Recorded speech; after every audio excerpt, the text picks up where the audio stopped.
Bueno, vamos a hablar ahora sobre la estructura del proceso penal. Vamos a hacer una presentación. Aquí tenemos la estructura del proceso penal.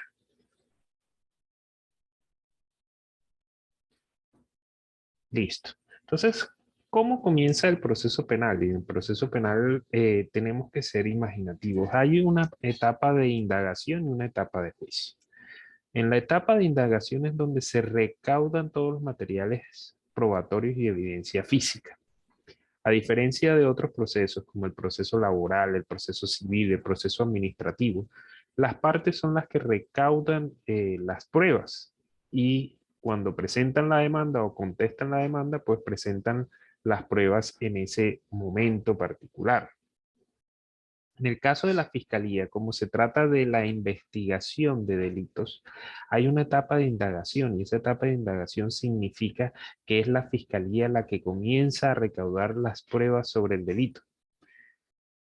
Obviamente la defensa también tiene la posibilidad de ir recaudando las pruebas cuando considere que va a ser investigado, digamos, por un delito. Pero la etapa de indagación como tal es la etapa en la cual la fiscalía comienza a recolectar materiales probatorios y evidencia física. Entonces, si se está tratando de un delito, pues, ¿quién es la competente para recaudar esas, digamos, información o esa, digamos, esos materiales probatorios? Sería la Fiscalía General de la Nación quien tiene a su cargo la investigación de esos delitos. Esa etapa de indagación es una etapa de indagación secreta y tiene una particularidad por ser una investigación de delitos, es una investigación que puede afectar derechos fundamentales. Entonces, cuando estamos hablando, por ejemplo, de una banda criminal, una banda dedicada al microtráfico de drogas o una banda dedicada al sicariato, ¿qué es lo que va a ocurrir? Pues entonces la fiscalía asume la investigación de varios de los delitos, ya sea algún tráfico específico o varios homicidios realizados por esta banda criminal. Entonces, pues obviamente no va a llegar a donde la banda de una vez a preguntarles sin pruebas qué es lo que tiene. No, sencillamente comienza a hacer actividad de investigación secreta. Y esas actividades de investigación secreta pueden ser interceptación de comunicaciones, puede ser seguimiento de personas, puede ser seguimiento de objetos cuando se trata de seguir un camión, puede ser la entrega vigilada de cosas, es decir, se sigue un camión, se va a entregar una droga o un cargamento de armas y se sigue a esa persona y se puede hacer también el agente encubierto. Entonces son una cantidad de formas que tiene la fiscalía de investigar y obviamente todo es secreto, porque si no fuera secreto, va a ordenar un registro de allanamiento, le tienen que avisar a la persona y te voy a allanar, cuando va a llegar pues no va a encontrar nada. Entonces un registro de allanamiento se ordena precisamente para recaudar material probatorio y evidencia física. Por ejemplo, si se entiende que en una bodega están unos traficantes de armas o de, digamos, de contrabando, la fiscalía ordena un registro de allanamiento de esa bodega y cuando llega la policía, llega de sorpresa, secreto, llega de sorpresa y recaudan precisamente las armas o el contrabando que se encontraba en la bodega y a partir de ese momento entonces se puede generar un proceso para judicializar a esas personas que se encontraron en esa bodega. Luego de esa investigación, esa parte investigativa que estaba diciendo que es secreta, viene un juicio y ese juicio si es público, ese juicio es ante un juez, es un juicio en el cual se va a realizar toda la práctica de pruebas y se va a emitir una sentencia que puede ser recurrible a través de los recursos. Pero aquí lo importante es que el proceso penal tiene una parte de investigación que por ser temas de delitos le corresponde a la fiscalía, con la policía judicial. O sea, no es el fiscal que va a hacer las investigaciones, sino da las órdenes para que la policía judicial realice las investigaciones y le lleve al fiscal todas esas pruebas para posteriormente judicializar a las personas y llevarlas a juicio. Entonces, el proceso penal puede comenzar precisamente con una noticia criminal, una denuncia de alguna persona, algún ciudadano que dice, soy víctima de un delito. Y el delito consiste en que una persona me disparó. Entonces presenta la denuncia. Pero también puede ocurrir que el delito sea un hurto, entonces también se presenta la denuncia en contra de esa persona. Si es una violación, también se presenta una denuncia en contra de esa persona. Pero también puede ocurrir que la fiscalía de oficio por actos notorios inicie una investigación. Por ejemplo, si ocurre, digamos, un accidente de tránsito, la policía que atendió el accidente de tránsito enseguida remite la documentación a la fiscalía para que investigue. Pero si, por ejemplo, una noticia de un periódico aparece que se creó, digamos, o se asesinó a determinada persona, ya la fiscalía puede iniciar sin necesidad de denuncia ese caso. Hay algo que se llama, digamos, eh, petición especial que se hace respecto de los actos diplomáticos del gobierno, donde tiene que realizar la denuncia como tal el agente del Ministerio Público. Entonces, cuando se presenta una noticia criminal, ya sea porque la presenta la víctima, ya sea porque la presenta cualquier persona o funcionario público que se haya enterado de un delito, hay que diferenciar entre delitos querellables y delitos perseguibles de oficio. Resulta que los delitos querellables son delitos de baja monta, que se exige que la persona, la víctima, presente denuncia. Pero hay delitos graves, que son los perseguibles de oficio, que pueden ser denunciados por cualquier persona, por la víctima, o puede ser denunciado por un servidor público en ejercicio de sus funciones, si se da cuenta que se cometió un delito. Entonces, ahí está la diferencia entre delitos querellables y delitos perseguibles de oficio, porque perseguibles de oficio lo puede realizar cualquier persona, mientras que en los delitos querellables se requiere la querella de la víctima reconocida. Por otro lado, tenemos que después de presentarse ese acto delictivo, pueden realizarse actos urgentes. Puede ser que una persona llame a la policía y diga, mire, aquí hay un muerto en la calle. Y en ese orden de ideas, la policía se traslada al lugar de los hechos, acordona la escena del crimen, llama a medicina legal para que haga el levantamiento del cadáver y comienzan en efecto los temas de investigación como recolección de cartuchos, recolección de armas, recolección de fluidos, sangre, y comienza todo el tema de la investigación de la escena del crimen. Entonces, cuando se hace el levantamiento de cadáver, se los lleva, digamos, medicina legal y realiza la respectiva autopsia del cadáver para después emitir un concepto de cuál fue la causa de muerte. También si se lleva el arma, se lleva el arma a balística, que estudia en efecto si las balas encontradas en la persona corresponden al arma que se encontró en la escena del crimen. Entonces, todos esos actos y comienza a haber interrogatorios a las personas que estaban presentes, a los posibles testigos oculares, y se recolecta todo ese material y se le presenta al fiscal. El fiscal, cuando ve toda esa documentación, elabora un programa metodológico. Este programa metodológico implicaría la realización de algunas pruebas que hagan falta para identificar a la persona, para identificar la conducta que se realizó, para identificar a la víctima, para determinar, digamos, los posibles sospechosos y en ese orden de ideas llega el fiscal y ordena nuevas prácticas de pruebas y ordena con la policía judicial ir a determinado lugar, interrogar a determinadas personas, mirar el abanico de sospechosos eh, y realizar, digamos, actos como, por ejemplo, revisión de cuentas bancarias, revisión de dónde estaban las personas, si en efecto hicieron los viajes que dijeron que estaban haciendo.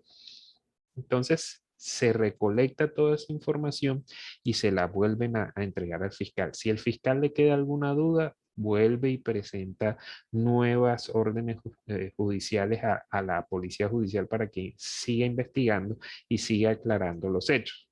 Cuando ya el fiscal tiene un informe ejecutivo completo y ya sabe que la conducta se realizó, que la conducta es típica y que hay un responsable sobre eso, viene entonces una etapa que se llama la etapa de imputación. Entonces, en esta parte de indagación, lo que busca la fiscalía es probar quién realizó la conducta, cómo se realizó la conducta, si la conducta es realmente delictiva y determinar las pruebas que tiene para establecer la responsabilidad de esa persona.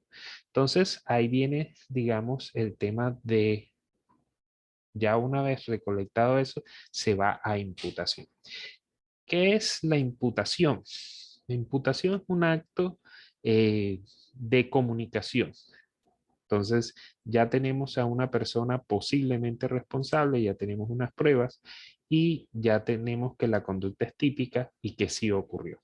Entonces, vamos a imputación. La imputación le decimos a la persona que va a ser investigada y que va a ser judicializada por unos hechos, por unos delitos y se establece que a partir de ese momento puede ejercer su derecho de defensa. Entonces, a partir de ese acto de comunicación, la defensa comienza y sabe que va a ser investigada por ciertos hechos, por ciertos delitos y comienza su plan de investigación.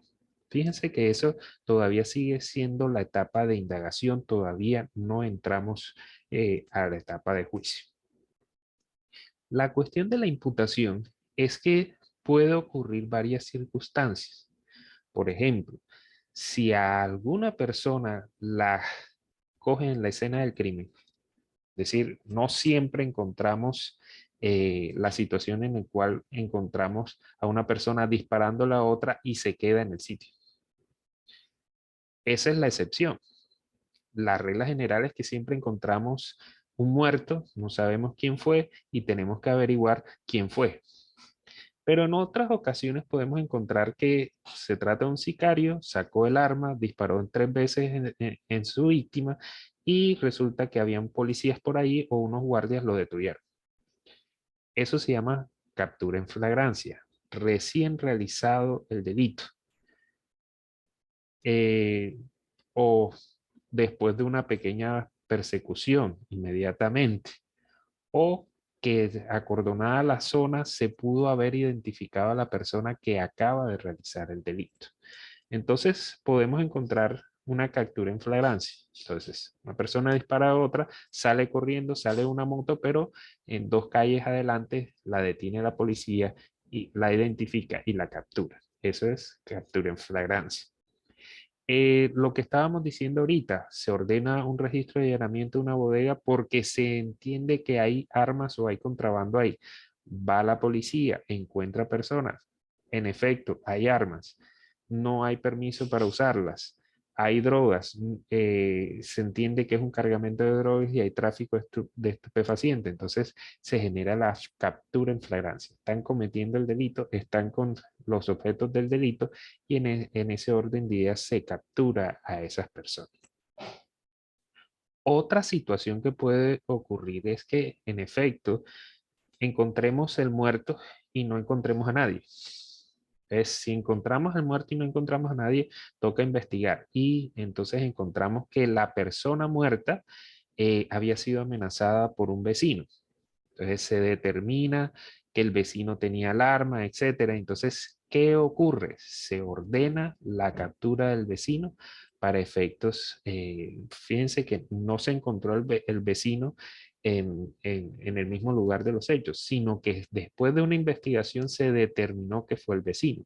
Entonces, se puede librar una orden de captura dada el delito que se cometió y esa orden de captura la solicita la fiscalía después de haber investigado y después de tener todo el material probatorio, se la solicita a un juez de control de garantías. El juez de control de garantías da la orden de captura, van al sitio, capturan a la persona y después viene algo que se llama la legalización de la captura. Es decir, miren en estas dos situaciones. Encuentran al vecino junto al cadáver, lo capturan en flagrancia. Tienen que ir a legalización de captura dentro de las 36 horas. También puede ocurrir que no encuentran al vecino, sino después de una larga investigación de 2 o 1 año, se encuentra que fue el vecino. Entonces se libra una orden de captura y dentro de las 36 horas después de capturado hay que colocarlo ante un juez de control de garantías. Entonces, esa persona capturada se lleva, digamos, una inspección, se llama la URI.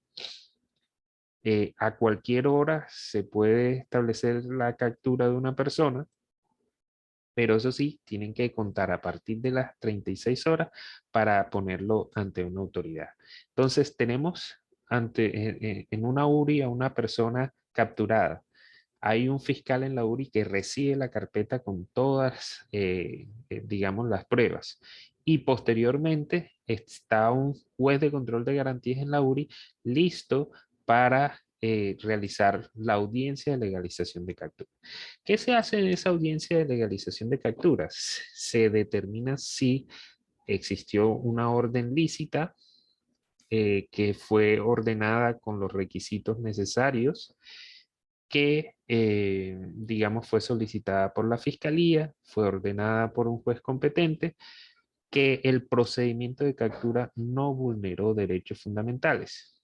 Y eso es importante en el sentido de que muchas veces se captura una persona y se tortura a esa persona o se le da digamos, una paliza. En esas circunstancias, pues ahí viene el problema de la legalización de captura. No se le leen los derechos, no se le respetan los derechos y lo que ocurre es que te toca dejarlo, decir que la captura fue ilegal. Ahora bien, viene el tema de la formulación de imputación. Cuando se captura a esa persona, vamos a ver si la captura fue legal, si se le leyeron los derechos, si se le respetaron los derechos, y después de que el juez diga no hubo violación de derechos, viene el tema de la formulación de imputación. Como dijimos anteriormente, la formulación de imputación digamos, se informa al procesado que va a ser imputado eh, o se le van a imputar unos delitos y unos hechos. En ese orden de ideas, se le leen, digamos, los hechos que se le van a imputar y los delitos que se le van a imputar para que comience su ejercicio de la defensa o que ejerza la posibilidad de allanarse. Luego de ver, digamos, los delitos y ver, digamos, los hechos que se le van a imputar, el procesado puede solicitar allanarse a los cargos y puede tener una rebaja hasta de la mitad de la condena. Igualmente, cuando se presenta la imputación, también puede existir el embargo de bienes que puede generarse por una limitación a no enajenar durante 6 meses o puede haber un embargo de determinados bienes del procesado para efectos de garantizar el pago de la indemnización de los perjuicios cometidos por la conducta punible. Entonces, fíjense que ahí está el tema de la imputación. Pero también puede venir que se trate de un procesado altamente peligroso. Y podemos encontrar, digamos, situaciones como, por ejemplo, bandas de ladrones que han matado personas, bandas de sicarios que han matado a personas, un violador que ha violado a más de una niña. Y en esa situación no solamente vamos a capturar a la persona, que después de identificada, después de investigada, ahí está la persona individualizada, se le ordena la captura, se le hace la imputación de los hechos, y el tema es que si no se solicita medida de aseguramiento, la persona queda libre. Porque una cosa es la captura para llevarla a juicio y otra cosa es la medida de aseguramiento. Entonces, la medida de aseguramiento se da después de la imputación y se solicita al juez de control de garantías para que imponga una medida de aseguramiento a esa persona. Entonces, si estamos hablando de un violador, claro, necesidad de una medida de aseguramiento en virtud de la peligrosidad que puede generar ese violador. Si se trata de una banda de sicarios, también una medida de aseguramiento en virtud de la peligrosidad que puede representar esos sicarios a la sociedad. Si se trata de una red de tráfico, entonces también se puede generar, digamos, la solicitud de medida de aseguramiento por peligro a la sociedad. La medida de aseguramiento tiene fines para efectos procesales. La primera es evitar que la persona se fugue y no acuda al juicio. La segunda es que pueda afectar, manipular las pruebas. La tercera es que puede generar un peligro para la sociedad, para las víctimas o para los testigos. Es decir, una persona que pueda hacerle daño a la víctima nuevamente, pueda amenazar a los testigos o pueda significar un riesgo para la sociedad, como por ejemplo un violador o un asesino en serie.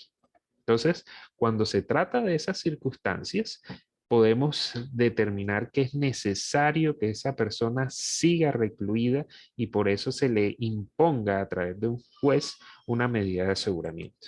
Entonces, cuando encontramos que es necesario que la persona siga privada de la libertad, después de la formulación de imputación, viene la solicitud de medida de aseguramiento. Ahora, si se trata de una persona en un delito que no generaría la necesidad de una medida de aseguramiento, pues el fiscal puede abstenerse de esa solicitud o incluso dentro de un debate puede perder esa solicitud y que el juez determine que no hay necesidad de imponer una medida de aseguramiento. Puede ser, por ejemplo, en el caso de un estafador, en el caso de una administración desleal, que pueda decir, no, aquí no hay necesidad de una medida de aseguramiento, la persona puede seguir en libertad. Entonces, aquí están, digamos, las diferentes posibilidades que se puede generar de acuerdo con los casos eh, que se puedan presentar. Acusación y otras opciones. Resulta que una persona es imputada, tiene medida de aseguramiento porque mató a una persona y es un sicario. Entonces, esa persona tiene varias opciones. Tiene, por ejemplo, allanarse y que le hagan una rebaja de cargos. Puede hacer un preacuerdo, pero en el preacuerdo tiene que indemnizar a la víctima, de tal manera que ese sicario tendrá que indemnizar a la víctima y así podrá bajar la condena. A diferencia del allanamiento, que es un acto unilateral en el cual la persona dice, listo, acepto los cargos y le dan la rebaja hasta de la mitad de la sanción. Pero en el preacuerdo es un acto bilateral donde la defensa y la fiscalía preacuerdan una vez indemnizada la víctima cuál sería, digamos, la sentencia o la pena y se la presentan al juez y el juez podrá, digamos, aprobar o improbar eso. El principio de oportunidad se presenta en unas circunstancias muy particulares.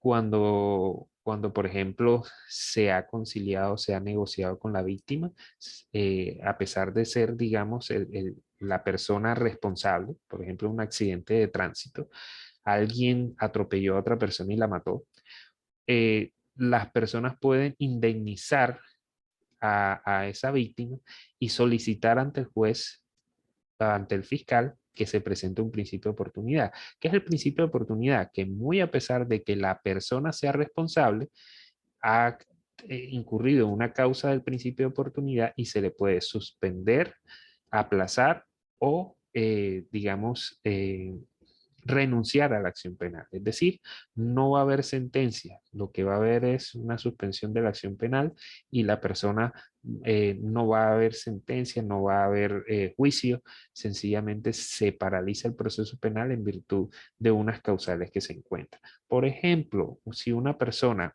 va en el carro, da rever y mata a su hijo, pues aquí viene una situación compleja. La persona sí es responsable, la conducta es típica, antijurídica y culpable, pero aquí vendría una situación. Es un principio, una de las causales del principio de oportunidad es que la persona sufra un daño dentro de la conducta punible bastante grande y en virtud de eso se pueda pensar en que no es necesario juzgarlo por ese tema y se le puede dar un principio de oportunidad. En el caso de la preclusión, puede pasar que la fiscalía comience una investigación, encuentre que hay una persona que puede ser responsable, se llama a la persona, esa persona da pruebas que en efecto esa persona no se encontraba en el país cuando ocurrieron los hechos o no tenía el cargo que corresponde o era un homónimo y llega la fiscalía y dice, hombre, me equivoqué, en efecto, tengo que terminar este proceso porque la persona no es responsable en estos casos. O ha investigado, pensó que era un homicidio, pero resulta que el homicidio fue en legítima defensa y encuentra material probatorio de legítima defensa y dice, hay preclusión porque hay ausencia, una causal de ausencia de responsabilidad aquí que se configura. También puede ocurrir la prescripción, que ya la acción penal ha prescrito, la fiscalía no puede seguir en juicio y le toca solicitar la preclusión. Y por último, podrá presentar la acusación cuando ya tenga, digamos, todos los requisitos, todas las pruebas para irse a juicio de que una persona en efecto es responsable y no se allanó, ni tampoco preacordó, ni tampoco era beneficiario ni de un principio de oportunidad, ni de una preclusión. Acusación. La acusación es un acto formal y escrito, muy importante en el proceso, porque primero hay la individualización de la persona, a la cual se va a procesar. Hay la imputación fáctica y jurídica importante. Imputación fáctica son los hechos relevantes para la tipificación de una conducta que es la imputación jurídica. Eso establece la pretensión de la fiscalía, es decir, se va a investigar por estos hechos, hay una conducta típica, antijurídica y culpable y se va a solicitar una condena por responsabilidad a esta persona. Hay reconocimiento de las víctimas, la fiscalía enuncia quiénes son las víctimas en el caso particular. Hay un descubrimiento probatorio, en el escrito de acusación se tiene que dar todo el descubrimiento probatorio y el tema de la congruencia. No puede sentenciarse por hechos y por delitos que no se encuentren establecidos en el escrito de acusación. Entonces, eso es supremamente importante. Entonces, se da el escrito de acusación y se hay una audiencia de formulación de acusación. En esa audiencia de formulación de acusación se va a preguntar si hay alguna, digamos, incongruencia en el escrito de acusación, si hay alguna duda, si hay algo que corregir, por ejemplo, un número de la cédula, un nombre de alguna persona. Y en la anunciación de las pruebas tendrían que darle traslado de todo ese material probatorio a través del escrito de acusación para que la persona comience a determinar, digamos, cómo se va a defender. Entonces, ese escrito de acusación tiene el descubrimiento probatorio, la imputación fáctica, la imputación jurídica, la pretensión de condena y, en efecto, tiene los hechos relevantes por los cuales se va a hacer el juicio y cuáles son las pruebas que se van a presentar para ahí llevar a la persona a juicio. Aquí hay, digamos, el tema que qué puede hacer la defensa sobre eso. Primero, exigir el descubrimiento total de todos los materiales probatorios, revisar bien que estén todos los materiales probatorios. Si hace falta algo, solicitarlo en efecto a la fiscalía. Hay un descubrimiento parcial, si no es total, entonces hay que decirlo y hay que solicitarlo. La fiscalía, después de la presentación del escrito, le puede pasar o darle traslado a la defensa de esos materiales probatorios que no estén en ese momento y la defensa puede solicitar eso. Ahí se dice que se puede aclarar la imputación fáctica, en el sentido de que la fiscalía aclare qué son los hechos relevantes y cuáles son los hechos por los cuales se va a imputar.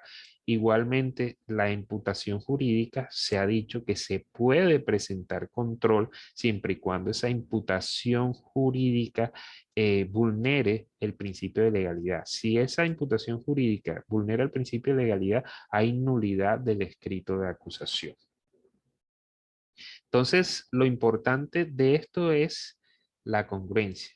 No podrá existir una condena o una sentencia que no corresponda a los hechos y al derecho imputado en la acusación.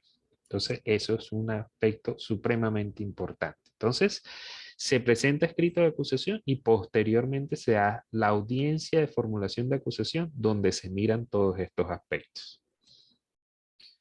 Audiencia preparatoria. Después de que se ha presentado el escrito de acusación, ya yo sé cuáles son los hechos, cuáles son las pruebas, cuáles son los delitos que me van a imputar. Yo comienzo como defensor a hacer mi investigación. Comienzo a hacer la investigación antes que se dé, digamos, la audiencia preparatoria. Esa audiencia preparatoria es una audiencia antes del juicio. Es supremamente importante y una de las audiencias más difíciles. En esa audiencia preparatoria se tratan de eliminar tanto las pruebas ilícitas, las nulidades que puede haber en el proceso y se hace el descubrimiento total de las pruebas de ambas partes y se hacen las solicitudes probatorias. Prueba que no ingrese al juicio no se puede practicar en juicio. Prueba que no se plantee en esta audiencia no puede ingresar a juicio. Prueba que no se decrete no será practicada en juicio. Entonces, esta audiencia es supremamente importante. Entonces, ¿qué se da en esa audiencia? Se miran las causales de recusación, inhabilidad, inhabilidad e incompetencia de parte del juez. Si no existen, pues seguimos adelante. Las nulidades que puedan presentarse en el proceso. Es decir, que no se haya dado alguna etapa del proceso. Por ejemplo, no se le haya preguntado en la audiencia anterior si la persona se allana o no se allana a los cargos. Eso podría generar, digamos, una nulidad. Si falta dentro de un delito querellable que haga falta el requisito de procedibilidad de la conciliación, también habría una nulidad. Entonces, son nulidades procesales por falta de solemnidades propias del juicio. Descubrimiento probatorio de parte de la defensa. Como dijimos anteriormente, en la acusación, el fiscal descubre a la defensa los materiales probatorios. En esta audiencia preparatoria es la defensa la que descubre. Aquí no se trata de ocultar pruebas, aquí no se trata de tener pruebas bajo la mesa, el as bajo la manga, no. Todo tiene que ser descubierto porque hay una lealtad procesal y todos nos vamos para el juicio de acuerdo con esa lealtad procesal en la cual ambas partes se descubren las pruebas. Entonces, después de ese descubrimiento probatorio, es decir, la defensa llega y le dice, mire, aquí están las pruebas que yo voy a hacer valer, la fiscalía las revisa y después viene entonces una enunciación de las pruebas. Cada parte va a enunciar las pruebas que va a hacer valer para que el juez la tenga clara. Es una enunciación, no es, no es mostrar las pruebas, es una enunciación de las pruebas. Después vienen las estipulaciones probatorias. Ya después de que hay descubrimiento de pruebas, las partes pueden decir qué hechos se declaran como probados. Entonces, por ejemplo, la identidad de la persona, si no es un problema la identidad de la persona que va a ser procesada, pues se estipula y no hay necesidad de llevar ¿cómo es? Al policía judicial que hizo la individualización de la persona, ni los datos de la registraduría para determinar que esa persona es la que se está procesando. Entonces, en las estipulaciones probatorias se hacen es sobre hechos. Se dicen, estos hechos se declaran probados. Entonces, por ejemplo, si la persona murió de un balazo, no hay duda sobre eso. ¿Para qué voy a llevar a medicina legal para que pruebe de que la persona se murió por un balazo? No, no. Vamos a hablar de una sociedad. Se establece, digamos, que la sociedad mercantil existe y se decreta que como estipulación probatoria la sociedad existe y que tiene su cámara de comercio y se establece como un hecho probado. Entonces, son las situaciones en las cuales las personas acuerdan que algo pasó sin necesidad de controvertirla en el juicio y así se ahorra, digamos, mucho tiempo. Ahora, hechos que sean controversias dentro del proceso y que impliquen la responsabilidad del procesado no se podrán estipular. Entonces vienen las solicitudes probatorias. Después de hacer las estipulaciones probatorias que debe hacerse a través de un documento escrito donde se diga qué hechos se declaran probados, vienen las solicitudes probatorias. Y las solicitudes probatorias implican, señor juez, quiero que se practique esta prueba, un testimonio, y tengo que sustentar pertinencia, conducencia y legalidad de ese testimonio. Si quiero un peritaje, también pertinencia, conducencia y legalidad. Y después de eso se le da traslado a las partes, después de esas solicitudes probatorias, para que presenten la solicitud de exclusión de las pruebas, ya sea por impertinentes, inconducentes o ilegales. Entonces, si se trata de una interceptación de comunicaciones que no cumplió con todos los requisitos legales, uno solicita la exclusión de esa interceptación de comunicaciones en esa etapa del juicio. Luego de haberse hecho las solicitudes, exclusiones probatorias, ya viene el juez a decir qué pruebas va a admitir o no va a admitir y qué pruebas va a ordenar en la práctica del proceso. Entonces llega y se decretan las pruebas y se determinan qué pruebas son ilegales, qué pruebas no son ilegales, qué pruebas se admiten, y ahí vienen los recursos que se pueden presentar respecto de esa decisión del juez para que admita o inadmita determinada prueba. También en esta audiencia se da la posibilidad de que el acusado se allane. Entonces se le pregunta si acepta los cargos o no acepta los cargos antes de irse a juicio, y en efecto, si la persona no acepta los cargos, continúa el juicio. Siguiente audiencia después de la práctica de pruebas, que es supremamente importante, pues, perdón, las solicitudes probatorias y el decreto de las pruebas, que es supremamente importante, se presenta el juicio oral. Entonces se dan alegatos de apertura, donde la fiscalía primero establece cuál es la teoría del caso, qué fue lo que ocurrió y qué es lo que va a probar en el juicio. Después vendrá la defensa, que también tendrá la posibilidad de hacer un alegato de apertura, de decir cuál es su tesis dentro del juicio, y después viene toda la parte de práctica de pruebas, interrogatorios, contrainterrogatorios, presentación de peritos, presentación de documentos, presentación de informes de policía judicial, información de las víctimas, declaración de las víctimas, declaración del victimario, si así lo considera.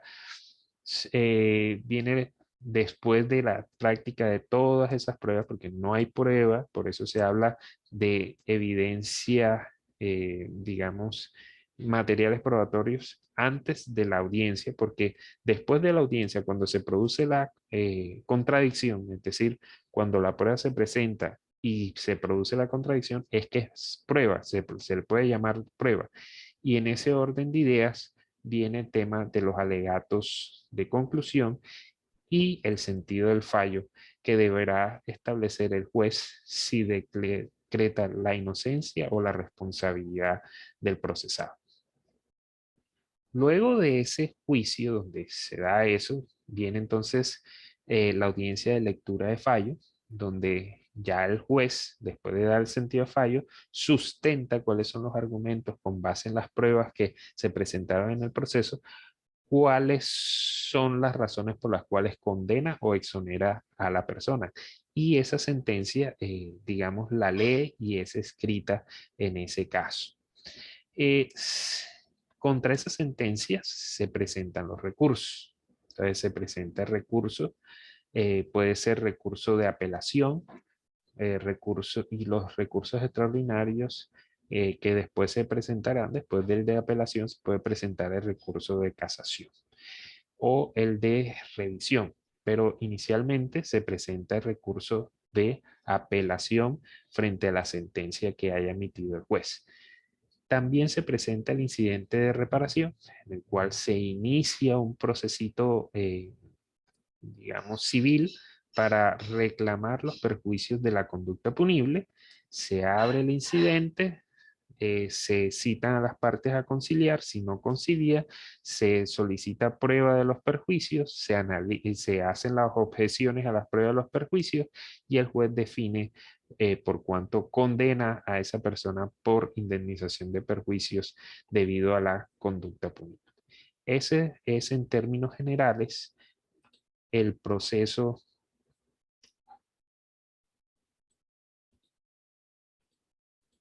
la estructura del proceso penal, eh, y ya vendrían ya el estudio más detallado de cada una de las etapas del proceso, pero eso en términos generales es la estructura del proceso penal.